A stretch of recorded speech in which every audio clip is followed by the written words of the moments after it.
আসসালামু আলাইকুম সপ্তম শ্রেণীর সুপ্রিয় শিক্ষার্থীবৃন্দ, আশা করছি তোমরা সকলে ভালো আছো। এখন শুরু করব তোমাদের ডিজিটাল প্রযুক্তি বইয়ের 136 নাম্বার পৃষ্ঠা থেকে। এই ছকটি আমরা পূরণ করব। চলো শুরু করি। এরকম হলে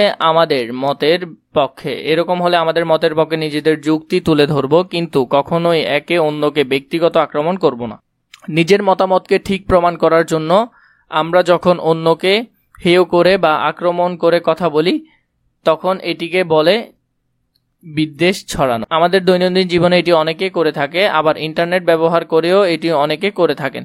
ইন্টারনেট ব্যবহার করে ঘৃণা বিদ্বেষ ছড়ালে সেটির ভয়াবহতা আরো অনেক গুণ বেড়ে যায়। তাই আমরা আমাদের যৌক্তিক তর্কের সময় লক্ষ্য রাখবো কাউকে ব্যক্তিগত আক্রমণ বা মুখের কথায় আঘাত করে নয়।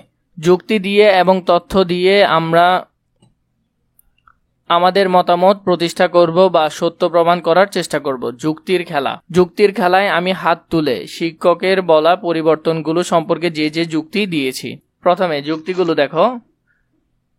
পাটের ব্যাগের পরিবর্তে পলিথিনে মাছ নিলে মাছের পানি হাতে বা গায়ে লাগবে না। 2, এটি ওজনে হালকা হওয়ার সহজ, এক স্থান থেকে অন্য স্থানে নিয়ে যাওয়া যায়।